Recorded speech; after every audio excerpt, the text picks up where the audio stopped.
So you got these two brothers right over here who had a great rollout for their album. Everybody been saying that, but it's the truth though. You can tell like the label is actually doing their job. I don't know why the labels don't be doing their job all the time, but I actually heard something that brought my attention. He was talking to Charlamagne on the Breakfast Club, and he was saying something about, Def Jam don't care about your album. I guess he was talking about Coco Jones or whatever. He was laughing about it or whatever. And I definitely need to go find that. But, yeah, they had a great rollout, and now you can see it right over here. The album is projected to sell 90K in the first week. Now, first of all, us in the hip-hop community, we always get wrapped up in, like, these first week sales.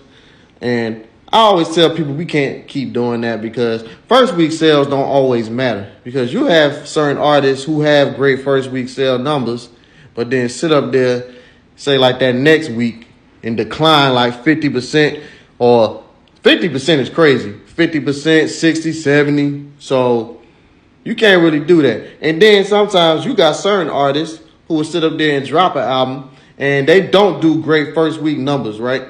But they eventually end up selling over time. Like a lot more people start to catch on. So you really can't really do that. And then these are projections. So obviously, say like 90K, that means it could fall short under 90K, or it can go over, it can say like do 100 or whatever, right? And it says at number 4. So I'm assuming your boy Travis Scott is going to be at number 1 because I seen his projections. It was at like, 253. I'm trying to figure out, did he do that on purpose, drop his? Because I think he dropped his on a Sunday or something like that. Was he trying to be funny just because, he started dissing him or whatever? Because, you know how it work in the rap community. I don't know. I'm just asking a question. But other than that, though, like I said, you can't really get wrapped in them first week sales. I'm going to keep it real with y'all because I'm in a different generation. The generation I came up in, trap music was going around. And when I say trap music, the original trap music, Gangsta Grills, mixtapes, and all that stuff, and not LimeWire, because that was part of the reason why a lot of rappers' album sales started to decline and stuff like that. And I'll give you a better example.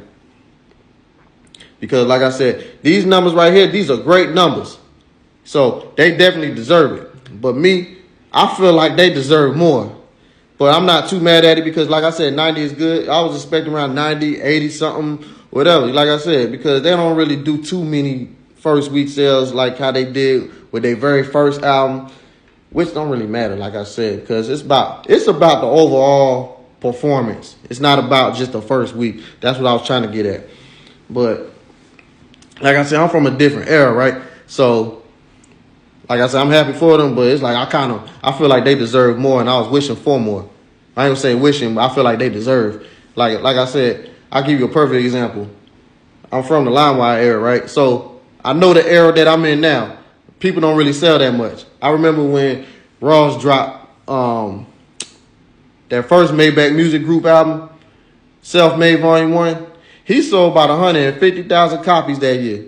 It was somebody like a couple of years or a few years older than me. He synced that because I was always big on them album sales and always like checking on those. And he synced that and he was like, wow, 150,000. I am so grateful to have this album because that ain't nothing. You know what I'm saying? But hopefully that's not the case for them. But I just want to peep this also right here. They said 40K in pure album sales. Now that is good right there because most people who have big album sales, first week sales or whatever in this generation, they usually have about 5, 6, 7, 8, 10,000 pure album sales.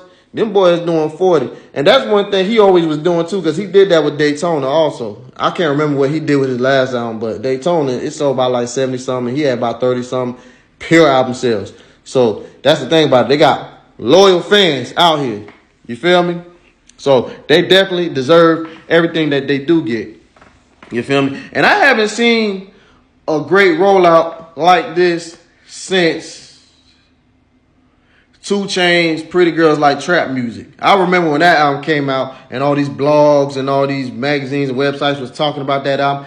I could already see that the label was doing what they were supposed to do, because I'm like, I know all of y'all ain't just listen to this album right here. I know they was slipping y'all the money like, hey, say this and say that about this album right over here. And it worked. They did what they supposed to do, and that album did go platinum.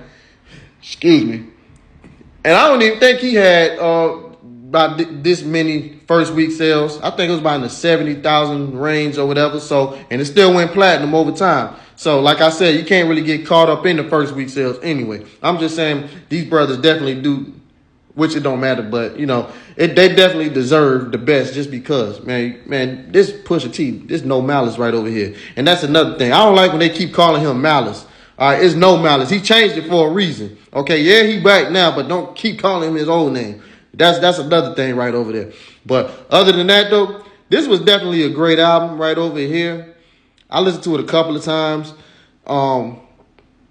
Everybody has a lot of great things to say about this album. It feels just like how it felt when Killer Mike came out with that Michael album a couple of years ago. And I predicted it. I was like, yeah, it's going to get nominated for a Grammy. Now, I didn't know that he was going to actually win. I'm thinking like somebody with a bigger name, because that's how it usually works. But I guess the Grammy's been getting it right these last few years. You know what I'm saying? And he peaked that when he got nominated with Daytona. The same year him and Nipsey Hussle with Victory Lap, they both got nominated. But I thought one of them was going to win. I really did. Cardi B ended up winning. I was happy for her too. But other than that, though, yeah, like I said, this was definitely a great album. Okay, and, you know, Pharrell, he produced the whole album. That's how they usually be doing. You know, they first two albums, when they was on Star Trek, the Neptunes produced the whole album. They always slow cook their albums. That third one, right before, like, they, you know, split up or whatever, they had some Neptunes beats on there, but, you know, I don't even think they was all the way under them no more. They was doing their own thing before he went to Kanye and stuff like that. But also, because y'all always be quick to glaze people and try to compare people to other people, they don't have that many Coke references over here, because y'all be quick to talk about how he always talk about Coke all the time. I don't know, it's because he back or whatever, but it's not that many Coke references on this album right over here. So you can say they grew. You feel me? But everybody always say the same thing.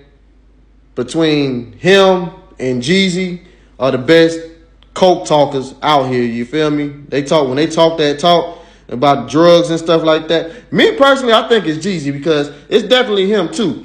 But I say Jeezy just because they always mention him, but he got to be in your face low key. But you know what I'm saying? It don't even matter. It's still them two regardless. Him, Jeezy. When I say Jay, I guess, you know what I'm saying? But definitely him and Jeezy. You know, I ain't even going to sit up there and say which one's better than the other, man. They both got it. You feel me? But other than that, though, man, y'all go check this album right over here, because, like I said, I listened to it twice, and I didn't expect nothing less from them, because that's all they do is drop nothing but great projects, okay? Clipse been doing that, okay? And even when he left, he was still representing the right way, and most of his projects are pretty good. Excuse me, I tried him. I said most of his projects. All his projects are good, okay? So y'all definitely check this album out right over here, because they definitely need to get what they deserve. And check out all their old projects, because, like I said, I'm not making this up at all.